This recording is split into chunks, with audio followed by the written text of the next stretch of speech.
Welcome back to Enough Talk Podcast. This is your girl Lex, giving you the best of the best in the ability to real. You know, I have my favorite girl with me, Hey Sash. guys. Hey girl. I'm back at it. One Enough Talk. The feminine energy is definitely strong in here. You know, we always bring the feminine energy, but we actually have a wonderful, talented, beautiful guest in the building. Let's give it up for Imani Beau. Yes, welcome. What's up? So thank you for coming. Thank you. Thank you guys for inviting You look beautiful. Like you're in the vibe. Like I love it. I love the energy. So first of all, let's just ask the first question, right?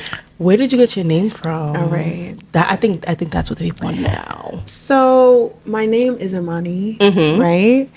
And it was actually my vocal trainer that gave me the name, like Imani Beau. Really? Like I've had this one vocal trainer since I was like 13, and he met me when I was really young. And when I had this like little quirk where I would like wear bows everywhere. Aww, like I wore, that's so cute.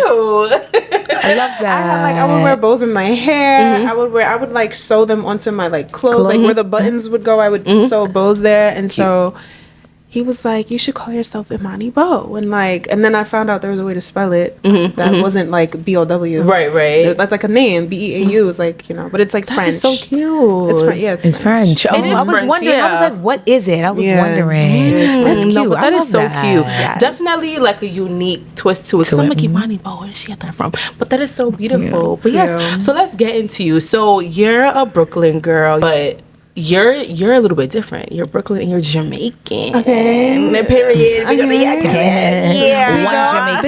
Jamaica. Come on, we're pulling it together. Hello, come on. Like it's nothing like Jamaica, New York. Like Literally. it's It's like- I think it's the best of both worlds. Come on, that's the best combo. It's the best combo. And It you know, really so like I is. feel like our generation, we didn't really necessarily know growing up like what we were really getting. Yeah. You know, per se, like that combination of, growing up in New York, right? And then But our being parents are Caribbean, Jamaican. Like we are getting that tradition. We're going to Jamaica, we're doing the whole night, but then we're going to school in New York, in Brooklyn, in the Bronx. Right. It's just like the dynamics is so crazy. And now I'm It's like, one what? big I melting pot. appreciate It it. really is. Yeah. Me Yeah. too. I really do feel like it's the best blend. Like being from New York and being Jamaican, it's like Come on. I make sure I tell everybody I'm a Jamaican girl from Brooklyn. Like Period. That's how we started off. I'm a Jamaican girl from Brooklyn. Thank you. Period. Can we please get that out there? Like, Yeah. I don't know. There's been a dispute. There's been a conversation. I don't know what it is, but it is A-okay. Yeah. The Jamaicans from New York, like we're here. Like We're here. it's a different We're the extra experience. parish. So like I That's think it. that we just get the best of not even just both worlds, different worlds. So like even just being like We're our own millennials, the set of technology, Jamaicans, pretty much. the Caribbean, the New York, the fact like I'm like, come on, like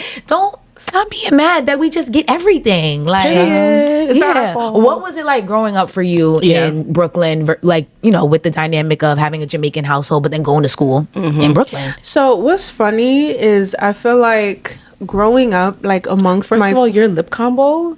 I was looking at it earlier. I was like, the brown. I was like, it's nice. tea. I was looking at the See, brown. this is why we want women on the podcast. I mean, I was like,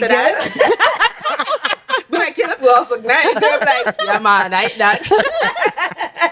Thank you. It's a little But okay, I feel like the thing about it is like amongst my friends, like in New York, like growing up, I was like very Jamaican, but then you go to Jamaica and they're like, you're a Yankee, what I mean? Big Yankee. You're a Yankee. So I don't know. I have a feel question. What is very Jamaican? Please, for those who don't get it, when you say that, what do you mean by Like very? growing up, my friend, like, she brought Oreos for snack. I was like, oh, you Okay. brought biscuit? Oh, you have biscuit? I'm calling her Oreos biscuit. What are you talking about? Right. But Cheese it's a tricks cookie. and Right, Cheetos, exactly. Like, so different. here I am having like these terms because I grew up with these terms and like me finding out like, oh no, like this is something that Jamaicans say. Right. This is not like what everybody, like the other 7-year-olds are not calling the Oreos biscuits. And so like little things like that. So Marino. hello, like what is that? You mean your wife? Who's that? Who's Marino? Exactly. So I feel like amongst my friends, like I was like, the Jamaican girl, but then like I Because wasn't- Jamaica's nothing. Yeah. Yeah, You but, sound, like, first of all, you sound, American. you even sound crazy. Yeah. Like, Yeah. and like, it's complete, like foreign, like Like, complete. literally. Yeah, 100%. But because we're in, as you said, you're in Brooklyn, you're growing up it's not Jamaica. Right. But Right. you're coming from that home. The So, roots. you certain things that we thought were normal were so like, even to my friends who was like, hold on, wait, y'all doing that? It's true. I'm like, yeah, we're waking up on Saturday mornings. Y'all not cleaning? You don't Y'all not clean? You don't hear We Barrett's not- going Like, we're not- You hear that in the morning? comparing That's the breakfast is what you thing. have for breakfast versus what I have. I'm like, wait, we not okay. Right. And my So- grandmother is a very like country woman. Like I grew up in the house with my grandmother, who still has like a machete. That's what machete in the kitchen. That's right. what she's using that to cut the chicken.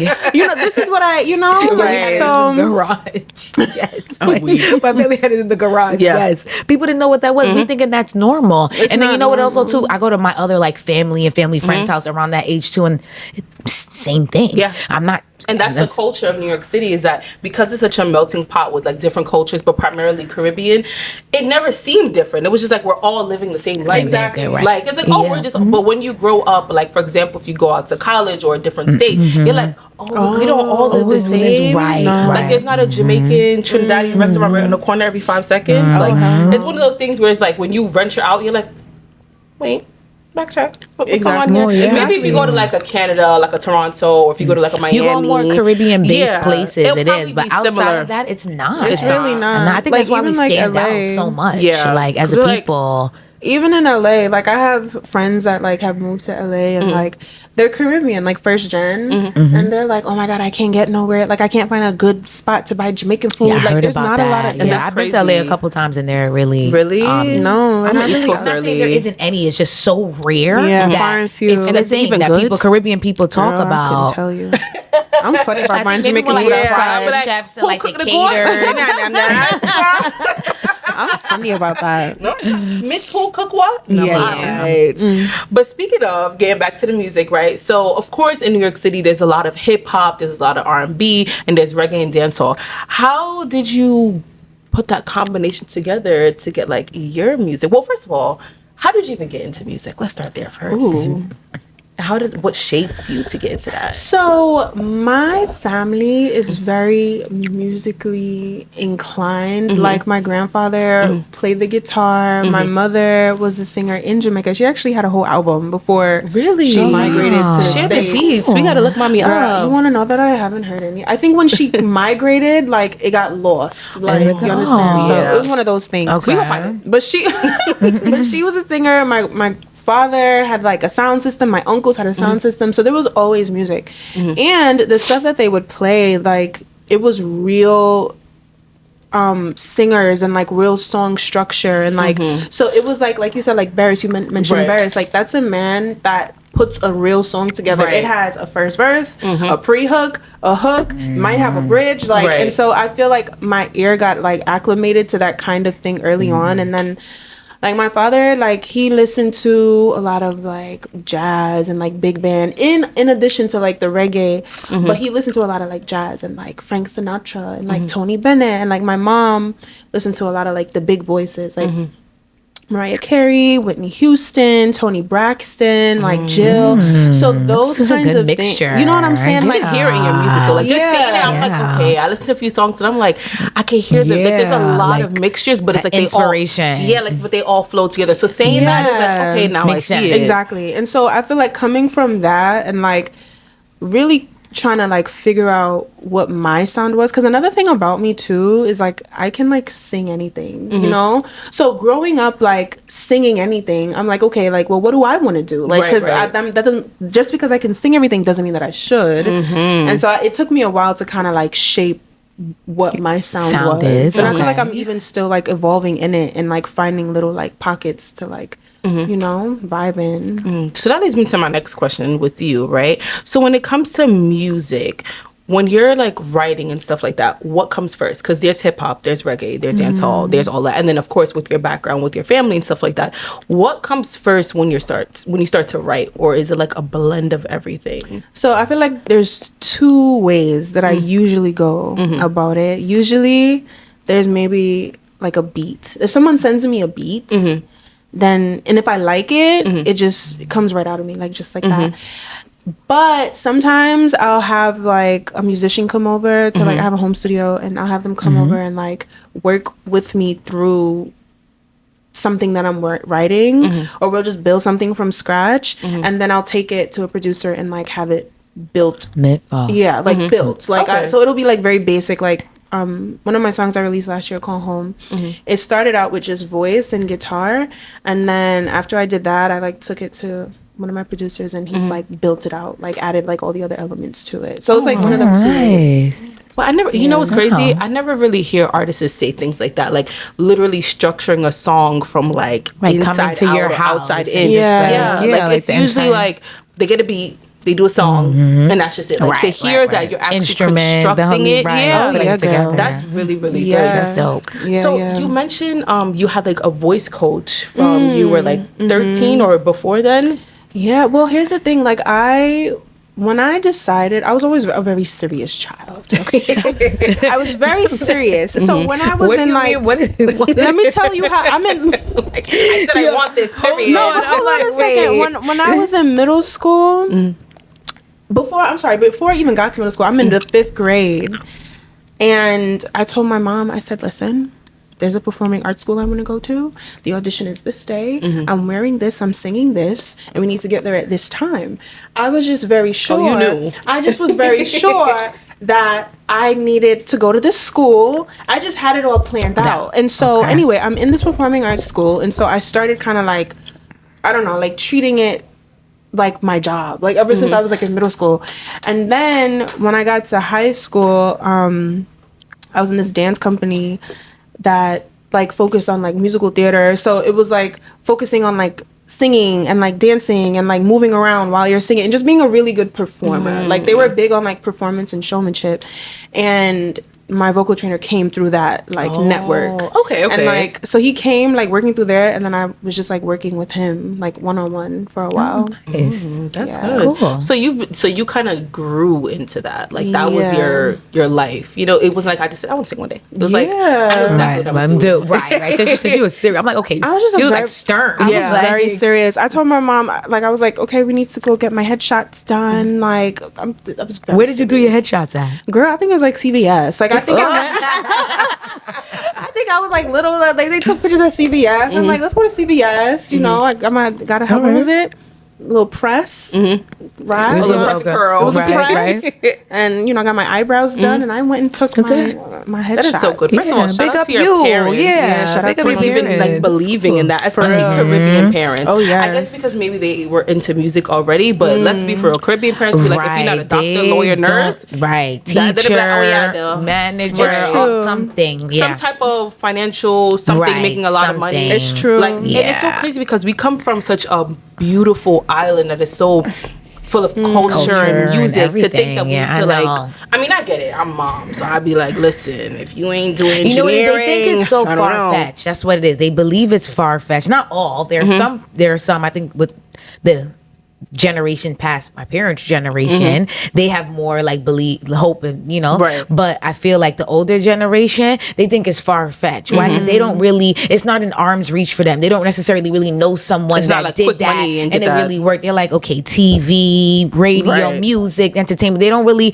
kind of. They're like, okay, you know, you chasing something. Are you making money? Are you getting paid every week? Do you have a 401k? Do you have this? All that. It's like, it's too much survival mode going on. Yeah. It's like we need to. If you're a creative, that's not going to work for you. Right. At all. Like, I'm gonna fail maybe like 4 or 5 times, but I'm still gonna win either way. Exactly. Like, I'm gonna win, but I just have to do it that way. So what is in I guess in a weird sense, what is the hardest thing about being like an artist that nobody really talks about?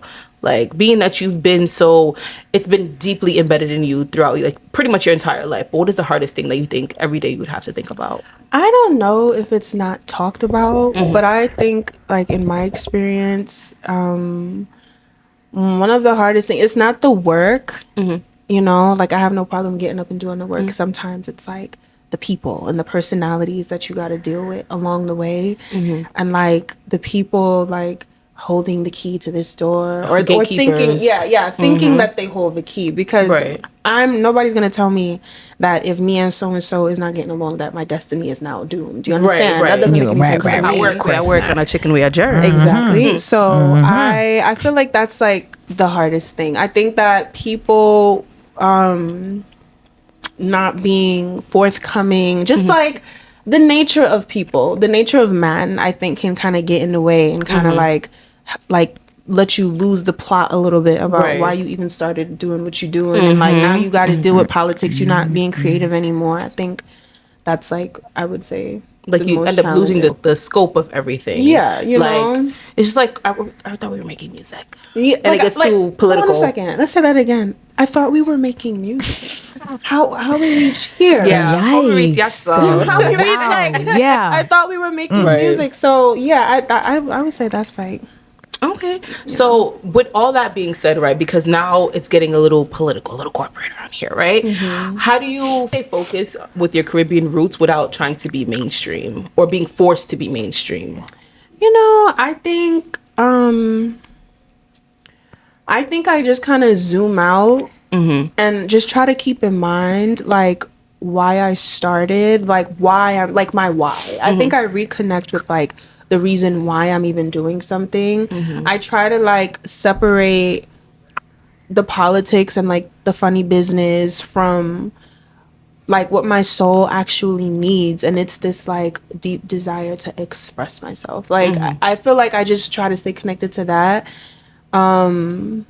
And I think that like sustains me and like carries me, honestly. Really? Yeah. Okay. Yeah. So it comes from the soul, pretty much. It has to, cause girl, if it don't come from the soul, girl, then it's fake. It's just, but I mean, it's fake. But then you'll end up like doing, like you end up in places you don't even understand how you got there because you lost the plot. Like, have you been in situations like that before? Like what? Like where not bad situations, but like situations you're just like, let me take a step back from here.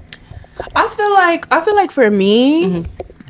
I will get to the, you know, like you get to the entryway of a door and I'll look in and be like, and like back up. Like I don't think I've ever fully been discernment. Yeah, that's what that is. So let's just switch gears a little bit, right? So I initially discovered you. We discovered you because I brought her to you. Facts. At Island Music Conference, right? Big up Shaggy, big up Sharon Burke, right? Amazing experience. Big up Jamaica. We're gonna be on the stage next year. Yeah, hello. So I discovered you there, and if I'm not mistaken, was that your first time there? That was your second or third? Third, I think. Third, that really? was my third time there. Okay, so walk us through that experience. How was that? Island Music Conference? Yes. Okay, Island Music Conference. Number one, like you said, like big up Island Music Conference, because I feel like a lot of goodness has come from that for me.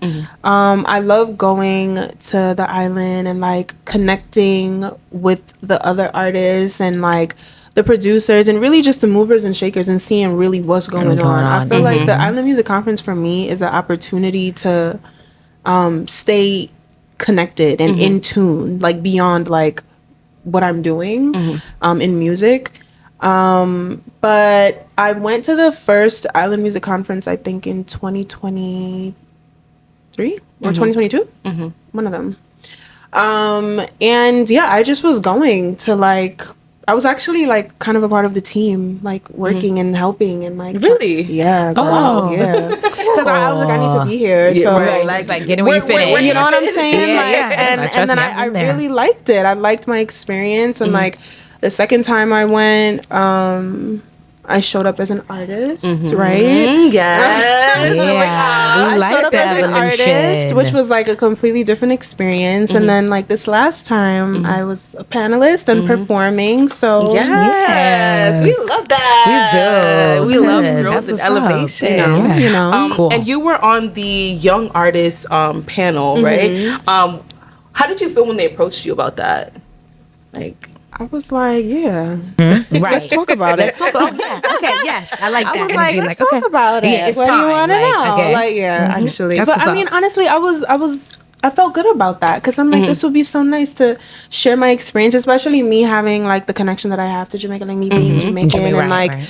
So it's like I was happy about it and happy to share my experience. And I also know that a lot of like younger talent, like young people go to this. So it was nice to like share and embark, you know, like hopefully leave something with them. You know? Yeah, you left an impression on me because I was like, oh, I got to get to know her, like for sure. Yeah. And just to speak about Island Music Conference just a little bit, like if you're not there. Ooh. you got to figure it out, sweetie. You got to figure it out. You should be there. If you can travel, we understand a lot's going on in America, but if you're not in America, because, we got global watchers, you should be there. Absolutely. Like, this is a star here that was there, and look where she's at now. Mm-hmm. But like I said, the Island Music Conference is definitely a great place to be and stuff like that. So when you were on the panel, because that was networking still, regardless, were you able to connect with anybody else on the panel? Yeah, all of them. Mm-hmm. Mm-hmm. Major was on the panel. I had already known Malcolm, Matthew Malcolm, and Raja. Raja was... Huh? He was good. He's a vibe. He's a vibe. He's a funny guy. He's a funny guy. Do you produce your own music, or do you? Yeah, so in terms of like beat making, I'm not really like a beat maker, but like I said, like I'll have musicians come and like we'll work through things together. So I'll produce it in that sense. And like I have like in my studio at home, I have like a keyboard and like I'll pluck through a song and like. I'm not like no big Beethoven pianist, you understand? You do your little ones and twos. Yeah, I can make my way through the song. Multi-talented. Yeah. I can see that. Okay, I like that. It's like that. Multi-talented. Your music is multicultural, right? So your single that you had last year, Bittersweet, was recorded in Nigeria. Yeah. Right? So as a Jamaican woman from New York City, from Brooklyn, big Brooklyn, right? What did you take to Nigeria as like a Jamaican woman to create like such musical things like that? Like that's a different environment. Right. Completely. And you want to know something? Before I even got to Nigeria, I was a little bit like nervous because I was having what felt like writer's block before I went. And I knew that I was going there to make music. So I'm just like nervous, like, oh my God, like I don't want to get in the studio and like not have nothing. But the energy there is so like different, like it's so expansive, like it's so it's so like different, and it's also just the way that they deal with one another from my vantage point, like they were also supportive of one another, like they really believed in like team, and they really believed in like us moving forward, like we're going across the finish line together, like the people that I was like associated with. And so when I got there, like everything just started spilling out of me. That song, Bittersweet, I feel like that was the first song I recorded when I got in the studio. I think I got through it in like an hour and a half. Like really? Wrote, recorded it, ad-libs, everything, boom, hour and a half, and I went on to the next thing. So you didn't have writer's block, you just needed to change locations. I just needed an energy switch. Like, okay, where's the writer's block? I'm telling you. So where did the inspiration for the song come from? Because I thought... I'm telling you. Where did the inspiration come? Because that title, Bittersweet, it's so like, I feel like it stings, but like a hurt so good kind of thing.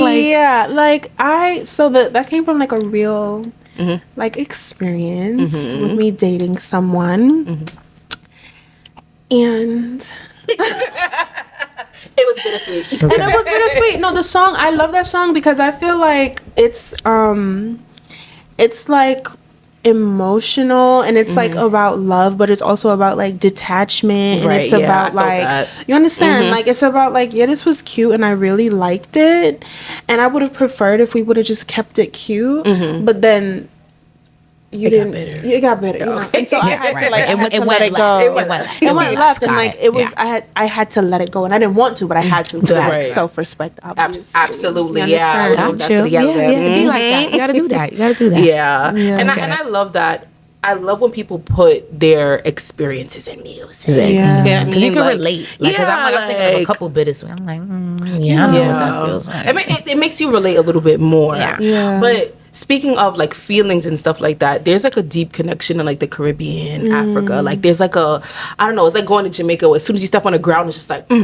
You feel that energy. Yeah, like it's like that. Like you feel like you're home. Did you feel the same way when you went to Africa? Did you feel like that? Yeah, I did. Like Lagos, honestly, Lagos is like nowhere I have ever been before. Like the energy, like you said, I didn't have to step off the plane. I feel like as soon as the plane descended, it started to, the plane went down and it came up. The body starts to heat up because it's hot already. But then like it has a different smell. Like you know how Jamaica has a smell. You touch down, like you smell. Yes, of course. I'm like, oh my God! Like the airport is madness. Like it's just a bunch of people. I have never seen anything like that before, and I feel like it was just like such a beautiful experience. Like I would, if I didn't have, I bought this like bracelet when I was out there, and if I didn't have that bracelet, I would think that whole trip was like a dream. Really? I'm telling you. Oh, it was for like a fever dream. It was so good. Like so good. That's why I can't wait to go back. I've heard. Really? Yeah, I've heard a couple of my friends go. have. I want to go. I can't wait to go back. Yeah. We should bring Enough Talk out there. to Legos. Hey. You know what? You are onto something. Hey. Yeah. We're gonna be I like that. I like Give that. us like a year and a half. We're gonna be there. That would be nice.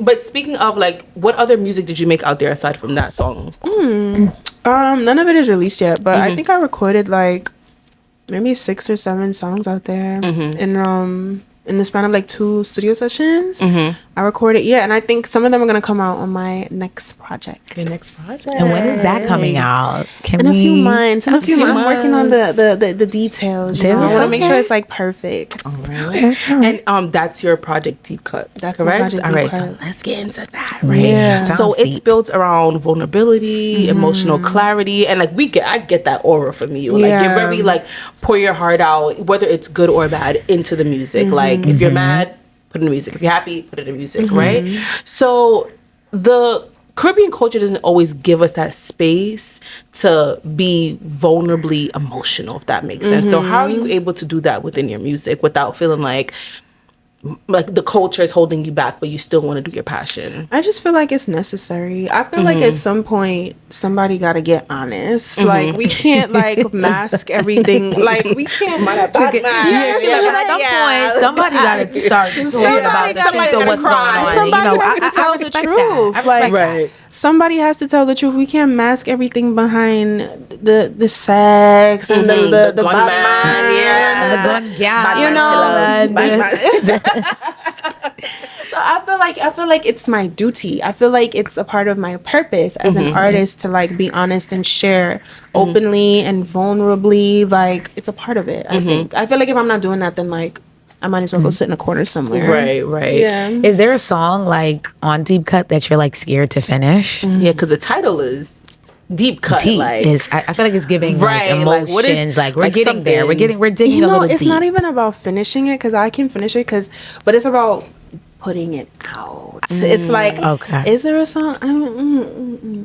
I would say no. I can't say the name, but but to describe it. Describe it. Yeah. Okay. Like, what about it made you feel like it's just very personal. Like it describes a situation to the T, you know? Like to the T. And you know what's interesting also about like me and my music that I thought about it the other day.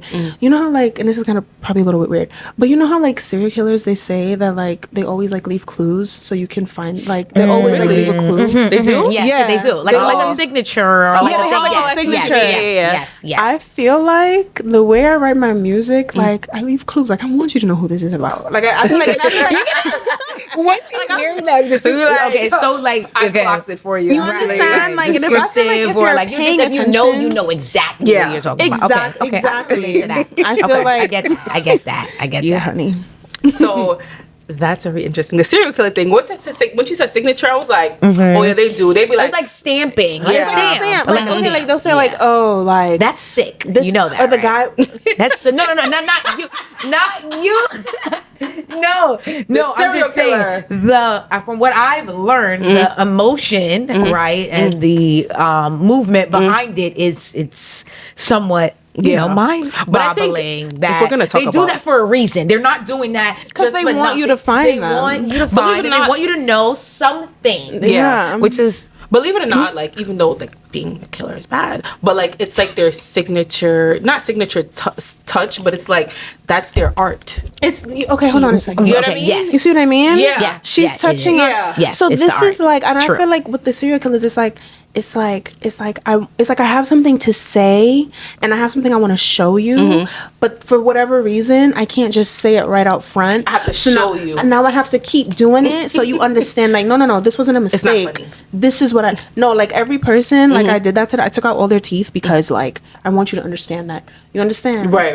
Oh my God, is this like morbid for the podcast? I don't think so. No, I love it. But it's okay, point. but It's why? passion, Why? though. It is. I'm like, oh my God, that's so. Yeah. That's I keep. I'm like, yeah. See, it is. It's Yeah. passion. It's passion, but it's like that's their passion. Is it good? Absolutely not. But it's to like music to compare it. Right, you're comparing it to music, the art of it. Like obviously, we're not promoting any we're just talking about the passion behind that. Like, you know, when they leave their signature mark, and then with artists or creatives, they find other ways to leave their signature mark. But I think leave their signature. Yes. As a creative overall, I think that's just what it is. Like you want people to feel your signature, your flow. Because if you're like everybody else, just a regular you're not unique. Artist, it's like how am I going to remember you? Right. I think it's thought provoking too, because then it's like, wait, who? It makes you think, like you said, you want them. Who did that? Like, are you talking about? If I hear like, wait, is they talking about like that happened to me before? I'm like, wait, is that? Oh no, it's literally storytelling. It's storytelling. Exactly. It's a form of storytelling. It's like you're literally an author, but a musical author. Exactly. Literally. That's literally so.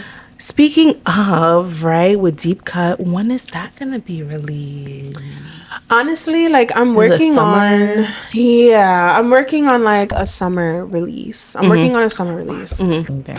So speaking of, actually, you're building a visual docu-series about that. That is, I feel like we've lost the art of visuals. Yes. Like literally lost the art. I'm looking forward to that. Yeah, I'm so tired of like the videos that don't tell a song. They don't tell a story. Like, tell a story. Tell a story. Like none of them don't. Remember back in the day when you used to watch videos, especially like Caribbean videos. It was like big production. It was like a short film. Literally. Yeah. Nobody does that anymore. So what inspired you to do that? I mean, just for that reason. Like I feel like number one, the storytelling. Number two, like I'd like to have that feeling of like, oh my God, I didn't really know how I felt about the song, but then I watched this thing and like I feel even more connected to the project as a whole. Like, so the visuals that I'm putting out is not really music videos per se, but it's like a docuseries. And so I just want to let people in a little bit more. I think that I don't really, just in general, speak outside of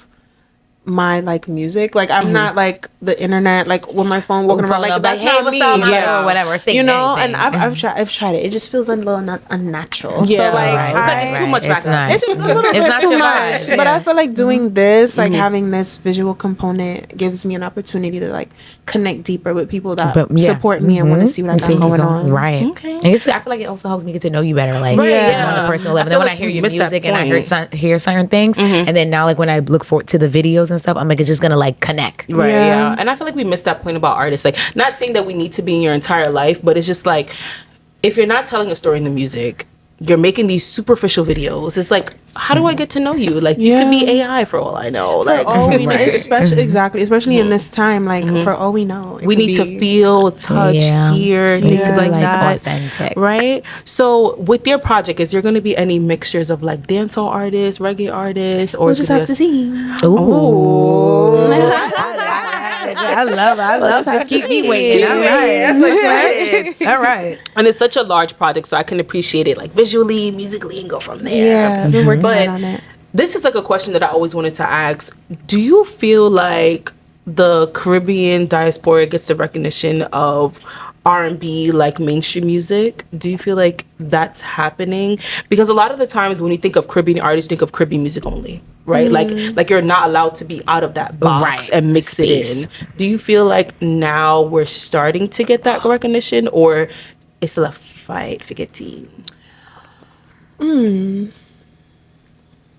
That's interesting, because I feel like I'm thinking about dancehall and Caribbean artists that I know that kind of do that fusion, like, because, and then it brings it to the question, if the rhythm, that they're on is like an R&B rhythm, but they're DJing in patois, does that make it R&B? Or does, like, what makes it R&B? You understand? I feel like that question comes up, because I feel like even if you look at some of these playlists, like these editorial playlists, they'll have such a thing, like Imani, for instance, right? I feel like he has like those like R&B kind of rhythms, but then he's like singing and DJing in patois, so it's like it's like now it's like a dancehall song because it's in patois, like, but it's very much like a R&B rhythm. I don't know. That's an interesting kind of, because I think that it's not necessarily seen as R&B. I feel like when people think about R&B, they think about like Like the Mary J. Blige. Yeah, like they think about like artists from the States, or I think like the UK has like a big like R&B scene, especially like the London girlies. Yeah. Like, but I don't know if we say R&B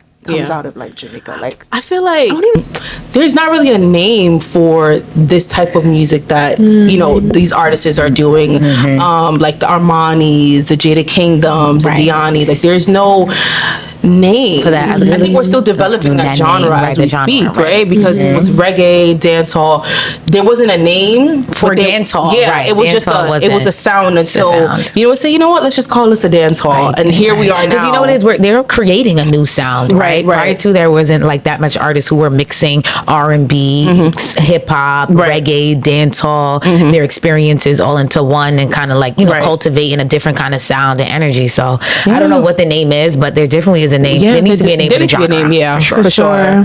For sure. We're gonna get there. We're gonna figure it out. We're gonna brainstorm, and you heard it here first. I know. Big up the Caribbean Music Awards. They also have like a Caribbean R&B category. Yes, because they acknowledge that. They noticed that. We just don't have a name yet. Right. When we get the name, they were calling it. What did they say? Like it was like R&B Caribbean Artist of the Year. Okay. So it needs a name for real. It needs a name. The genre needs a name for real. There's a category. There needs to be a genre. Absolutely. I mean, look at dancehall. 30 plus years later, like all these selling out arenas, selling out places. Sooner or later, we're going to be doing the same thing with Caribbean R&B. What about Carib R&B? Carib R&B? Like Isn't there? There's a Carib. No, there's a name, but something that no. I'm voting with her that I'm for it. But the name sounded like it was something I heard before. But Party Club. I'm thinking about it. No, we're gonna get that. I'm like, we gotta dig. It's gonna come sooner or later. So, one of the questions that we have for you is, what do you want a young Caribbean girl to know, whether she's from Brooklyn, Kingston, London, when she hears your music, like, and things like that? Like, what do you want her to envision? What I want her to know? Well, I know what I want her to feel. I know that I want her to feel empowered. I want her to know that it's okay. Like, there's like strength in vulnerability and honesty. I want her to know that the more you know yourself, the better you are. Can't nobody tell you about you. Period. Like, and that's a thing. You know, like people try to tell young girls about who they are, and I think that it's important that I hope that my music lets her know that. You know, like tells her that stuff. Yeah. If you could collab with like any artist right now, who would one be? Dead or alive, doesn't matter.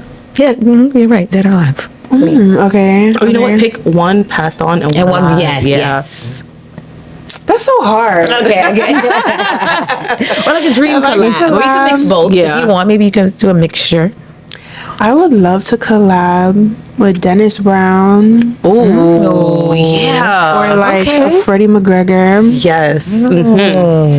And now, who do I love right now? Ooh, I love Thames. Yeah. I love see you with the Thames. Girl, she eats down. I love her. Yes. And I'm looking at the both of you guys like sound, the look. See that. And Buju too. I love Buju. Like big up Uncle Buju. Uncle Buju. Yes, one Uncle Buju. Buju. Yes. Call me. You know, seriously. I can see that. Yeah, I love. Yeah, I think that would love be that. That's fire.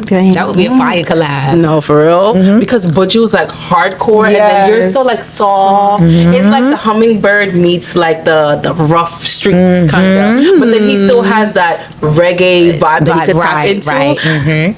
Buju, we there, Uncle Buju. All right, but thank you so much for coming and joining with us. It's amazing. We're flowers, so and keep doing what you're doing. So I think you're shout out to y'all for having me on here. Yeah, appreciate it. Find you. You can find me. My name is Imani Beau. You can find me on all things by that name. IMANI BEAU. It's just all there. Yes. All right, guys. Thank you so much. Make sure you stream her song Bittersweet and stay tuned for her debut project, full length with visuals. Okay, yes. So you're gonna storytelling, feel visual it in your vibes. body. We're gonna see it. See it with your eyes. Well, thank you guys so much for watching Enough Talk Podcast. Don't forget to like, comment, and subscribe, and follow us on all digital platforms because we be going up. The Facebook, it's going. You know, the mature audience, y'all be loving that. Okay, but thank you guys so much. Take care. Bye.